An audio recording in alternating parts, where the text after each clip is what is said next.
Anda kembali menyaksikan News Pagi. Pemirsa, oknum TNI AD diduga menganiaya warga hingga tewas di Sorong, Papua Barat Daya.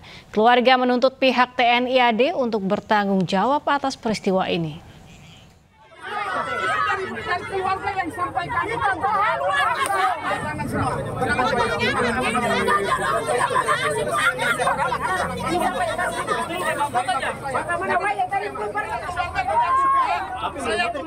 Ratusan warga memblokade ruas jalan Trans Papua Barat Daya di Kota Sorong pada hari Minggu.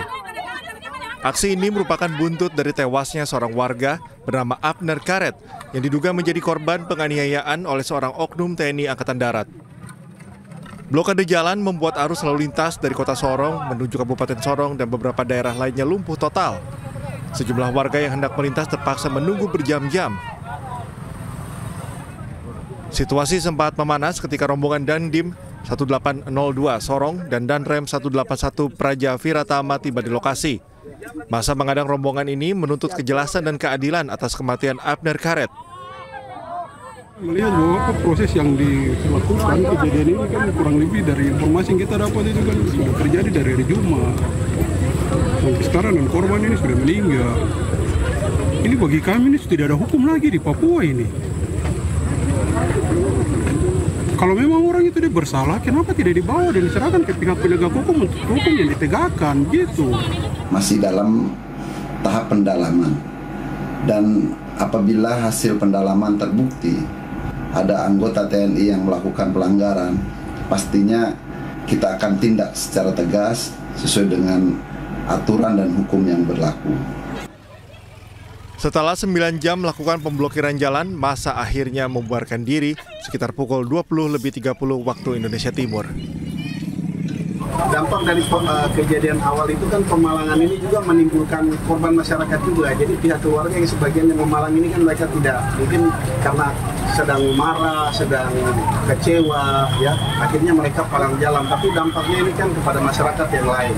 Mereka yang dari Maibrat, dari Sorong Kota, dari Sorong Selatan maupun Kota Sorong hari ini tidak bisa berangkat mereka. Sebelumnya, perwakilan keluarga korban bersama pihak TNI melakukan mediasi di Mapolres Sorong yang dipimpin Wakapolda Papua Barat Daya. Dari hasil mediasi ini, pihak TNI dan keluarga bersepakat untuk dilakukan denda adat Papua dan hukum positif diberlakukan kepada oknum anggota TNI terduga penculikan dan penganiayaan yang berujung korban Abner meninggal dunia. Dari Sorong, Papua Barat Daya, Chandri Suripati, iNews melaporkan. Pemirsa, sengkarut tata niaga timah yang berujung pemidanaan korupsi membuat pengusaha tambang legal di wilayah Bangka Belitung khawatir bekerja sama dengan PT Timah. Pasca bergulirnya kasus korupsi tata niaga timah di wilayah IUP PT Timah Tbk tahun 2015-2022 yang merugikan negara senilai 300 triliun rupiah. Sejumlah warga menuntut regulasi yang jelas terkait tata niaga timah. Hal ini dikarenakan sengkarut regulasi tata niaga timah dinilai berdampak langsung bagi perekonomian masyarakat Bangka Belitung. Menurut statistik ahli Madya BPS Provinsi Bangka Belitung, Okta Rizal, tren pertumbuhan ekonomi Bangka Belitung menurun drastis. Tak adanya regulasi yang jelas antara pertambangan timah rakyat yang dapat bermitra dengan PT Timah Tbk ditengarai menjadi rawan terjerat tindak pidana korupsi.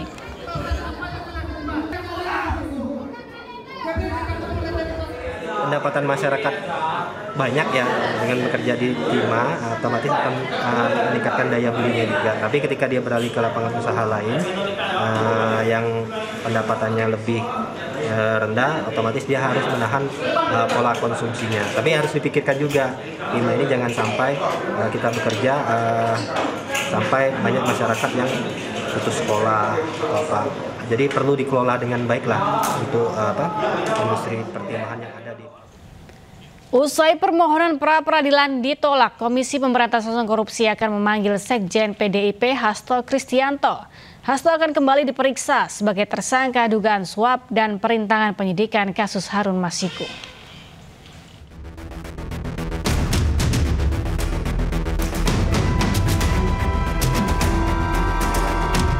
Penyidik Komisi Pemberantasan Korupsi bakal memeriksa kembali Sekjen PDI Perjuangan Hasto Kristianto dalam kasus dugaan suap pergantian antar waktu anggota DPR Harun Masiku dan perintangan penyidikan. Pemeriksaan dijadwalkan usai Pengadilan Negeri Jakarta Selatan menolak pra-peradilan Hasto dan menyatakan status tersangka Hasto sah. Sebagaimana rekan-rekan ketahui, saksi-saksi yang dipanggil kan rekan-rekan memantau ya siapa saja, terutama terakhir pada saat saudara Hatta ini dipanggil kalau nggak salah 2 minggu yang lalu ya, terakhir itu. Dan info yang kami dapatkan dari penyidik dalam waktu dekat ini akan dilakukan pemanggilan lagi kepada yang bersangkutan. Kapannya saya belum bisa buka. Itu di pekan depan loh, atau kemungkinan besar sebelum puasa pekan depan. Namun tim hukum Hasto Magdir Ismail mengaku belum mendapat informasi terkait rencana pemeriksaan Hasto, sehingga belum dapat memastikan mengenai kehadiran Hasto dalam panggilan pemeriksaan KPK. Sebelumnya dalam sidang putusan, Pengadilan Negeri Jakarta Selatan menyatakan permohonan pra-peradilan Hasto tidak dapat diterima. Tim Liputan iNews melaporkan. Sebelumnya KPK menetapkan Sekjen PDI Perjuangan Hasto Kristianto sebagai tersangka. Hasto diduga terlibat penyuapan dan merintangi penyidikan kasus Harun Masiku.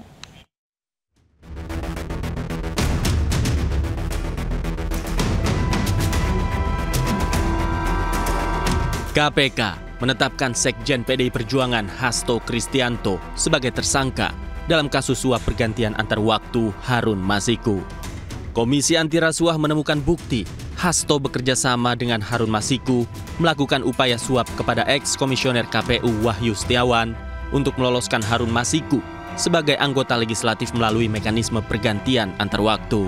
KPK juga menemukan bukti lain saat Hasto berupaya merintangi penyidikan dengan meminta pegawainya menelpon Harun Masiku saat operasi tangkap tangan KPK pada Januari 2020 silam. Saat itu, Hasto memerintahkan Harun untuk merendam ponselnya ke dalam air dan segera melarikan diri. Kasus suap Harun Masiku menjadi salah satu episode panjang dalam sejarah hukum Indonesia. Pada Desember 2024, Harun Masiku genap 5 tahun sebagai buronan. Kasus suap Harun Masiku berawal saat upaya menggantikan Nazarudin Kemas, anggota DPR RI terpilih yang meninggal sebelum dilantik. Pada 2 Desember 2019, Harun Masiku diduga melakukan suap kepada Komisioner KPU Wahyu Setiawan untuk memuluskan langkahnya. Namun pada 8 Januari 2020, KPK melakukan operasi tangkap tangan dan menangkap Komisioner KPU Wahyu Setiawan. Sementara Harun Masiku kabur dan menjadi buronan internasional. 10 Juni 2024, KPK periksa Sekjen PDI Perjuangan Hasto Kristianto sebagai saksi dalam kasus suap Harun Masiku. Hasto kemudian ditetapkan sebagai tersangka pada Selasa 24 Desember 2024. Tim Liputan iNews melaporkan.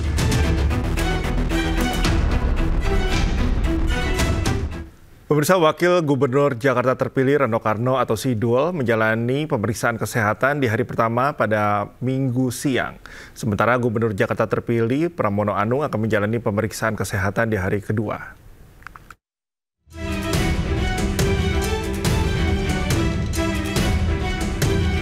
Wakil Gubernur Jakarta terpilih Rano Karno alias Sidul menjalani rangkaian pemeriksaan kesehatan jelang pelantikan kepala daerah terpilih di Gedung Kementerian Dalam Negeri, Jakarta Pusat. Rano Karno atau Sidul hadir tanpa didampingi pasangannya, Gubernur Jakarta terpilih Pramono Anung, yang akan menyusul untuk menjalani pemeriksaan kesehatan di hari kedua pada Senin 17 Februari 2025. Hasil pemeriksaan kesehatan Rano Karno yang meliputi pengecekan tekanan darah, diabetes, hingga asam urat dan kolesterol dinyatakan dalam kondisi baik dan tidak ada yang berlebihan. Alhamdulillah tadi semua alhamdulillah cukup bagus lah. Tapi yang tadi yang ngecek saya kaget juga, Bang, emang umur udah 64, gue udah tua juga. Tapi artinya semua lancar, gula darah bagus, diabetes oke. Itu aja sebetulnya. Asam urat oke. Aku sendiri kaget, asam urat aku ternyata bagus. Pada agenda pemeriksaan kesehatan kepala daerah terpilih hasil Pilkada 2024 hari pertama ini, ratusan kepala daerah terpilih dari Pulau Sumatera dan Jawa menjalani pemeriksaan kesehatan mendasar jelang pelantikan kepala daerah terpilih pada Kamis 20 Februari 2025 mendatang. Dari Jakarta, Tim Liputan iNews melaporkan. 239 kepala daerah terpilih menjalani tes kesehatan hari pertama di Kementerian Dalam Negeri Jakarta Pusat. Pemeriksaan meliputi pengukuran tekanan darah, kolesterol, dan asam urat jelang pelantikan serentak 20 Februari mendatang.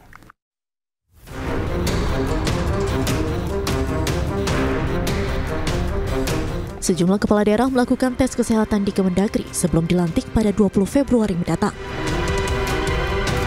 Pada hari pertama ini, sebanyak 239 kepala daerah terpilih terdiri dari gubernur, wakil gubernur, bupati, wakil bupati, dan wali kota hingga wakil wali kota memenuhi undangan.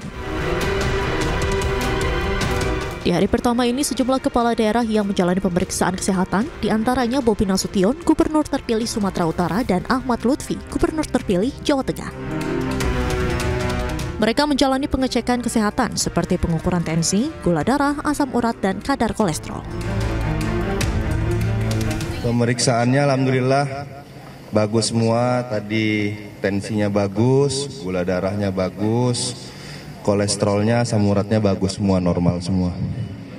Insya Allah siap untuk persiapan pelantikan dan siap juga untuk retreat nanti tanggal 21. Kolesterol, kemudian gula darah, tekanan darah, mungkin yang masih dasar-dasar. Mungkin yang lebih rinci untuk tes pada saat menjelang retret, karena 2 kali pemeriksaan kesehatan.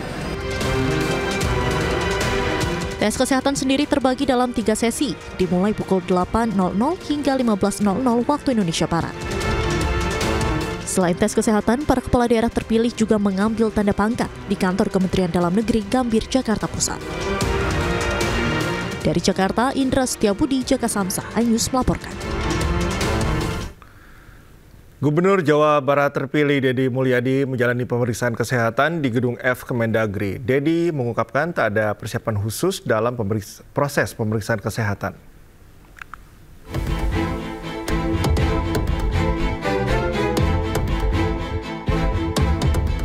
Gubernur Jawa Barat terpilih Deddy Mulyadi hadir di Kemendagri pada sesi kedua untuk melakukan pemeriksaan kesehatan sebagai syarat untuk pelantikan di Istana Kepresidenan Jakarta pada Kamis 20 Februari 2025 mendatang. Deddy mengaku tak mempunyai persiapan khusus untuk melakukan tes kesehatan karena dirinya mengungkapkan telah menyertakan medical check-up dan hasilnya sehat. Tak hanya menyoroti persiapan, Deddy mengungkapkan usai pelantikan dan resmi menjabat sebagai Gubernur Jawa Barat, Deddy akan menjalankan berbagai program, mulai makan bergizi gratis, cek kesehatan gratis, hingga menyiapkan 40 desa pilot project yang di dalamnya terdapat dokter dan ahli medis. Kita ini kan bukan mempersiapkan pelantikan, yang kita persiapkan adalah ketika jadi gubernur. Kalau pelantikan kan hal yang seremonial, biasa saja yang biasa kita lakukan. Saya udah beberapa kali dilantik, jadi anggota DPRD kabupaten, jadi wakil bupati, jadi bupati 2 periode, jadi anggota DPR RI. Nah sekarang dilantik lagi jadi gubernur Jawa Barat. Saya sebelum menjabat sudah melakukan perhitungan pembiayaan pembangunan di Jawa Barat, sudah mencoba menitik beratkan pada pembangunan yang menjadi kebutuhan dasar, tidak menggunakan anggaran untuk kepentingan yang tidak penting. Diketahui 239 kepala daerah terpilih menjalani tes kesehatan hari pertama di Kementerian Dalam Negeri Jakarta Pusat Minggu pagi. Dari Jakarta, Dilami Aulia, Iriansyah, iNews melaporkan. Gubernur dan Wakil Gubernur Jawa Timur terpilih Khofifah Indar Parawansa dan Emil Dardak juga telah menjalani pemeriksaan kesehatan pada Minggu siang. Hasil tes kesehatan Khofifah Emil dinyatakan dalam kondisi baik.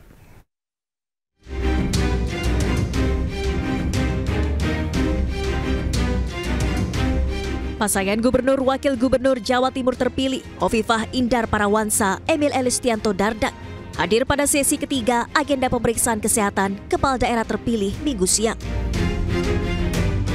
Keduanya hadir untuk memenuhi persyaratan pengecekan kesehatan mendasar jelang pelantikan kepala daerah terpilih di Istana Kepresidenan Jakarta pada Kamis 20 Februari 2025 mendatang.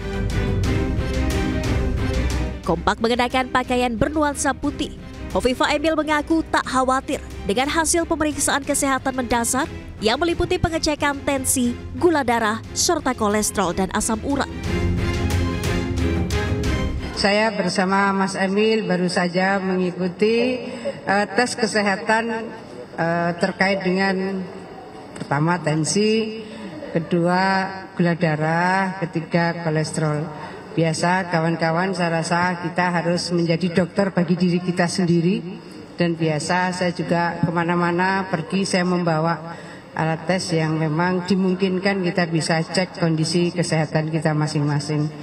Insya Allah ini awal yang baik untuk saling melakukan deteksi dini dari proses penguatan kesehatan fisik ya bagi calon kepala daerah, wakil kepala daerah terpilih yang insya Allah tanggal 20 akan dilantik oleh Bapak Presiden Prabowo Subianto.